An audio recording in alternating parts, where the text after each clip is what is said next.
C'est merveilleux d'être la boss, n'est-ce pas? Mais l'es-tu vraiment? Les adjointes virtuelles travaillent souvent avec plusieurs clients en même temps. C'est plus commun d'avoir plusieurs clients que d'en avoir qu'un ou deux une fois ton entreprise établie. Mais comment faire quand tout le monde veut quelque chose au même moment? Bien, c'est de ça que je vais te parler aujourd'hui dans cet épisode de Café pour emporter. Installe-toi confortablement avec ton breuvage préféré. On commence dans un instant. Mon nom est Danielle Guérin. Bienvenue à Café pour emporter. C'est le podcast des adjointes et assistantes virtuelles francophones qui veulent lancer, gérer efficacement et propulser leur entreprise, où on parle d'attitude, d'organisation, de technologie et de réussite. Même si tu es la patronne dans ton entreprise, il arrive souvent chez plusieurs adjointes virtuelles que ce soit les clients qui gèrent leur temps. Donc, comment tu fais pour gérer un client à la fois? C'est simple, ça prend de la planification, de la clarté et une bonne communication. Je mets souvent en garde les adjointes virtuelles qui sont très réactives avec leurs clients. Tu sais, celles qui, dès que le client envoie une demande par courriel, elles s'attaquent à la tâche et répondent tout de suite. C'est facile à ce moment-là de créer une relation employeur-employé quand on collabore étroitement avec quelqu'un. Donc, c'est important de respecter les limites d'un partenariat. Quand tu travailles avec différentes personnes, bien, elles ont différentes exigences, différents horaires et différents échéanciers. Donc aujourd'hui, je vais te donner quelques conseils pour t'aider à gérer tout ça. La première chose que tu peux faire, c'est de t'assurer de bloquer du temps dans ton horaire pour le travail du client, donc pour chacun de tes clients. Donc regroupe les projets pour un client X et fais-les tous dans ce bloc de temps-là pour pouvoir te concentrer sur leur travail uniquement. Là, ce n'est pas nécessaire que tu dises au client que tu vas travailler sur ces projets, par exemple, le mardi de 13h à 14h. Mais tu devrais les informer du moment où tu pourras livrer le projet terminé. Sois précise aussi sur la durée et les échéanciers. C'est ta responsabilité de t'assurer que tu sais combien de temps chacun des projets, chacune des tâches nécessite.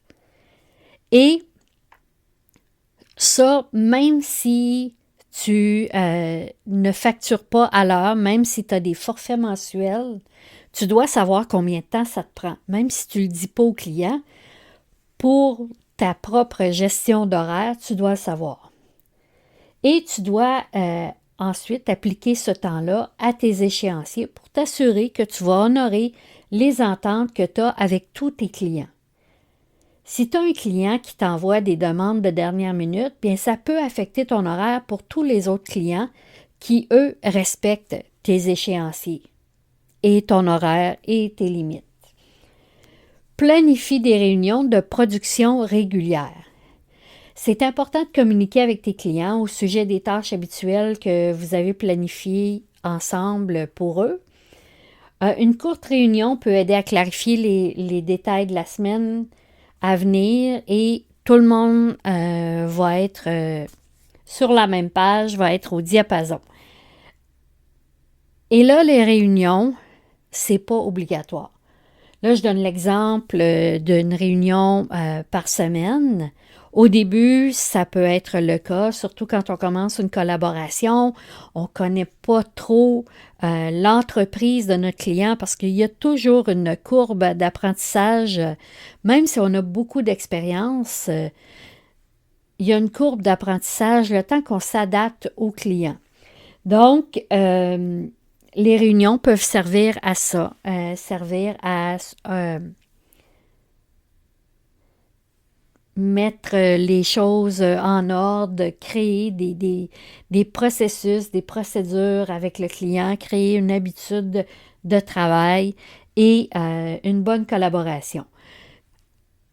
Et après ça, bien, si une réunion ou 2 semaines ou une fois par mois et le reste du temps, des communications par courriel, ça vous convient au client et à toi, bien c'est parfait. Protège tes limites. Les limites sont importantes quand tu es travailleur autonome, quand tu es solopreneuse.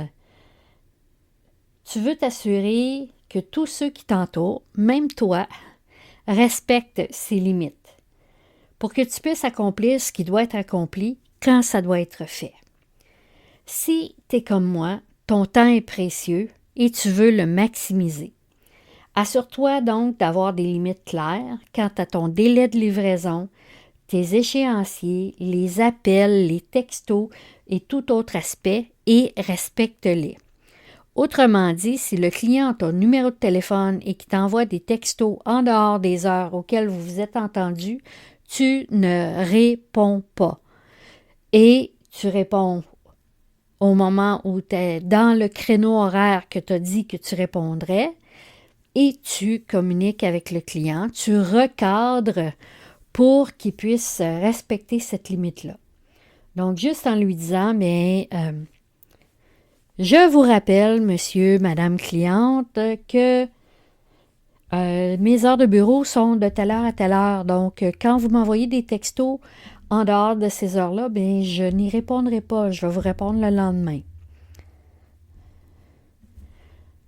Pour ma part, la limite que j'ai instaurée, c'est que je ne donne pas mon numéro de téléphone. Donc, j'évite des situations comme celle-là. L'autre chose que tu peux faire aussi, c'est d'être proactive.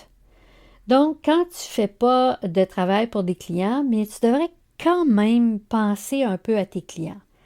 Assure-toi qu'ils le savent. Si tu tombes, par exemple, sur quelque chose qui pourrait les intéresser, soit le style d'une infolettre, une page de vente percutante ou encore une idée d'article pour son blog ou ses réseaux sociaux ou son podcast, assure-toi de leur transférer pour leur montrer que tu travailles sur leur entreprise en dehors du temps consacré aux tâches. Ils veulent sentir qu'ils sont importants pour toi et que tu les valorises. Et dans ce temps-là, bien, les forfaits mensuels, bien, les clients sont prêts à les payer et beaucoup plus aisément. Si tu factures à l'heure, bien là, tu ne factures pas le temps parce que tu as pensé ou que tu as trouvé un article pour le client qui ne t'avait pas demandé, là. Ça fait partie, mettons, du petit plus, du petit extra que tu donnes aux clients. Tu n'es pas obligé de le faire tout le temps pour tous tes clients, mais d'une fois de temps en temps, bien, tu vas marquer des points.